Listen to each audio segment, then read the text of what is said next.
여러분 안녕하십니까, 강신업 변호사입니다. 계엄이 있던 당일 시민들이 국회 앞에 많이 모였다는데, 사실은 뭐 시민들도 몇 명 있었지만 시민들보다는 민노총이 4,200명이 모였다. 근데 민노총이 어떻게 그렇게 급하게 빨리 모일 수 있었느냐, 굉장히 이상하다는 거죠. 그리고 그 사람들은 뭔가 알고 있었던 듯 그렇게 움직였다는 겁니다. 그리고 지금 계엄이 났다고 하는데도 그 사람들은 다른 시민들과 달리 뭔가 긴장돼 있거나 그런 모습이 전혀 보이지 않았다는 겁니다. 다시 말해서 이런 계엄이 난다는 사실을 알고 미리 준비하고 있었다는 거죠. 근데 그거는 말이죠, 여러 가지 그런 정황이 있습니다. 의원들이 어떻게 그렇게 빠르게 단 한두 시간 만에 모일 수 있었는지. 계엄 선포를 한 것이 10시 반 정도 됐거든요. 그런데 저들이 벌써 12시 좀 넘으면 거의 다 모였다는 거 아니겠습니까? 그래서 김민석도 계엄이 있을 것이다라는 얘기를 그 전에도 했지만 계속해서 계엄이 있을 것을 알고 대비를 했다. 그리고 계엄이 나면 바로 민주노총이 운집하기로 미리 약속이 돼 있었던 것이 아니냐라는 얘기인데요. 이거를 어제 재판정에서 김지미 변호사가 지기현 부장판사한테 얘기를 깠습니다. 그러니까 계엄을 갖다가 내란으로 역이용했다. 그리고 역이용하기 위해서 미리 준비를 하고 있었다라는 사실을 폭로한 겁니다. 자, 어제 김지미 변호사가 원래는 김용현 변호인이기도 하고, 그리고 또 윤석열 대통령 변호인이기도 합니다. 김지미 변호사, 김용현 변호인으로 많이 활동을 해왔는데요. 김지미 변호사 얘기를 한번 들어보겠습니다. 대체 이 사람들은 똑같은 국민인데요. 어떻게 이걸 알고 피켓까지 들고 대다수의 인원이 운집할 수 있었는지, 구체적인 정보를 제시하는 사람이 없었다면 이런 일이 불가능했을 텐데, 이 사람들 표정 한번 보십시오, 재판장님. 이 사람들 눈에서 표정에서 어떤 공포심도 읽을 수가 없습니다. 알고 왔던 사람들입니다.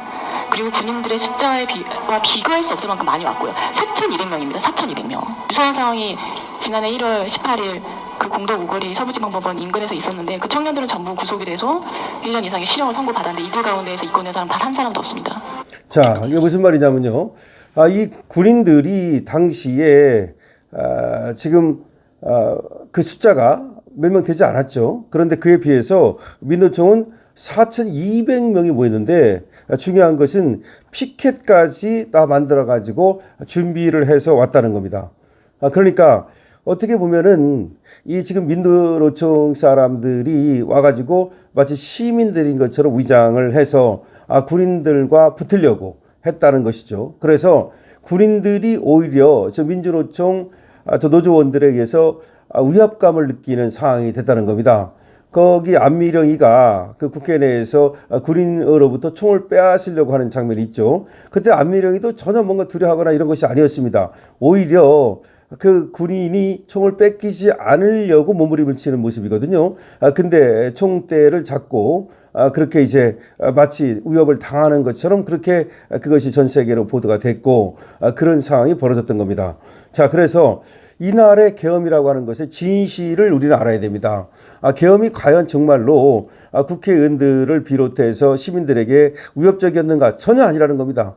아시다시피 지금 국회에 지금 파견된 군인은 몇 명 되지도 않았고, 실제로 실탄을 가지고 있지도 않았습니다. 그리고 군인이 출동을 할 때는 총을 가져가는 것은 너무나 당연한 것이기 때문에 총기를 가졌다고 해서 문제될 것은 없는 것이죠. 물론 이제 국회에 들어간 것이 그것이 문제다라고 얘기를 하는데, 그것마저도 국회 안으로 자칫하다가는 시민들이 몰려들고 할 경우 불상사가 날 것을 우려해서 어떤 경비 목적으로 들어갔다는 거 아니겠습니까?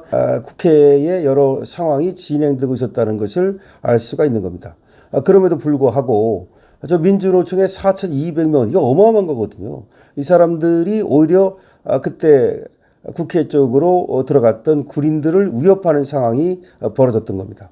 그렇기 때문에 이것이 뭐 시민들이 위협을 당했느니, 어떤 예를 들어서 폭동이 일어났느니, 그런 것은 말이 안 되는 겁니다. 만약에 폭동을 일으켰다면 오히려 저 민주노총이 일으켰을 가능성이 굉장히 높다. 그래서 이런 얘기가 있는 겁니다. 만약에 당시에 군인들이 공격적으로 나갔다면, 상당히 공격적으로 나간 게 전혀 없거든요. 질서 유지하러 갔으니까. 공격적으로 나갔더라면 저 민주노총 애들이 오히려 폭동을 일으켰을 것이다. 그러니까 방어를 한다는 명분으로 의도적으로 군인들로 하여금 그 도발을 해가지고서 그래서 군인들이 한 명이라도 혹시라도 예를 들어서 민간인을 폭행하거나 뭐 이런 일이 벌어지면 그것을 핑계로 해서 오히려 군인들을 공격했을 가능성이 높다. 그러고서는 자기들이 먼저 공격을 당했다. 그래서 방어했다. 정당방위다. 이런 식으로 몰아가려고 했던 것이 아니냐. 그렇게 되면 어떻게 되겠습니까?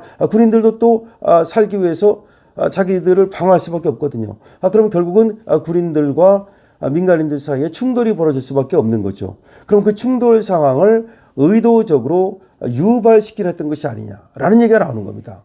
그러니까 이 계엄이라고 하는 것이 평화적으로 진행이 됐고 그 누구도 다치지 않고 그렇게 진행이 됐고 실제 거기 군대가 들어갔다고 하지만 그 사람들은 질서를 지키기 위한 최소한의 병력에 지나지 않았습니다. 그런데 민주노총이 저렇게 많이 오고 거기다가 또 그 민주노총을 같이 함께 행동하는 좌파 이제 시민 단체 사람들이 들어와서 결과적으로 큰 어떤 사태를 유발하려고 하는 의도가 있었다라고 지금 의심이 되는 겁니다.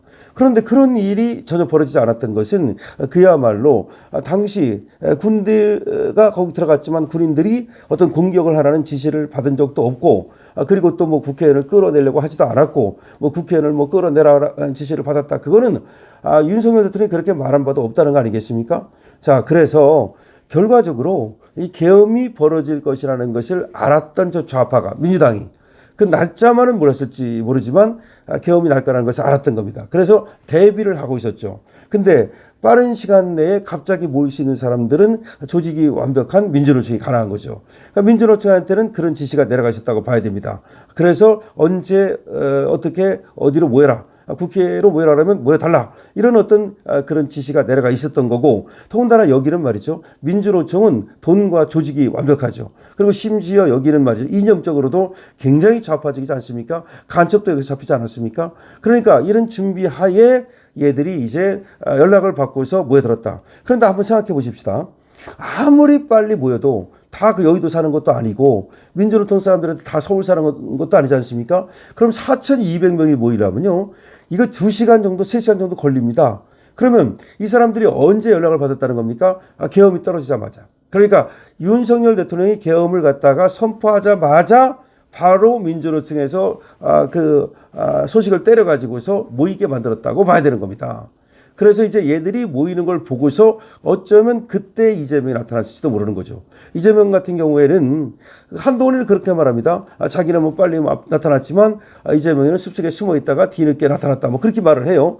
근데 이재명이는 실제로 말이죠.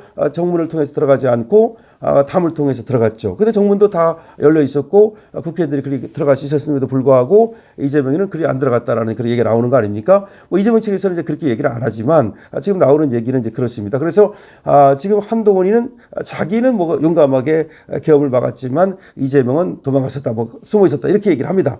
어쨌든 간에 근데 늦게 들어간 건 사실이고 그리고 우원식이가 이재명이 올 때까지 몇십 분간을 끌었습니다. 만약에 그렇게 급박한 상황이었다면 만약에 정말로 이게 계엄이고 내란이어서 자기들의 어떤 그 목숨이 경각에 달렸고 어떤 문제가 벌어질 수 있는 상황이었다면 그 몇십 분간을 기다릴 수 있겠습니까? 그렇지 않다는 거죠. 그래서 민주노총 이 4,200명이 왜 모였냐, 어떻게 모였느냐, 그리고 그 모이게 된 경위와 과정, 그리고 어떻게 지금 지시를 받아서 모이게 됐느냐, 이런 모든 것들을 이제 우리가 밝혀내야 됩니다. 그런 것들을 밝혀내야만 이 당시 지금 국회에서 어떤 일이 있었는지 여기서 무슨 뭐 끌어내라고 해서 폭동이 있다, 뭐 내란의 구성 요건이 폭동이거든요. 그렇게 얘기를 하는데 폭동이 어디 있었습니까? 폭동이 어디 있어요? 그러니까 전혀 폭동이라는 것이 없음에도 불구하고 이걸 내란으로 몰고 간 자체가 정말 코미디인데 사실은 어떤 충돌을 의도했던 것이 아니냐는 의심까지 있는 겁니다. 김주미 변호사가 4,200명의 민주노총이 계엄 당일 이쪽 국회에 모여들었다는 충격적인 지금 얘기를 법정에서 바로 얘기했습니다.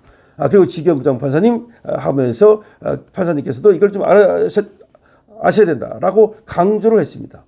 자, 이런 것들이 바로 이 계엄이 내란이 아니라는 것을 증명하는 하나의 증거가 될 것입니다. 여러분 어떻게 생각하십니까? 여러분들께서도 강실업 TV에 좋아요 눌러주시고 구독 주시고 222번으로 응원 주시기 바랍니다. 강실업 TV입니다.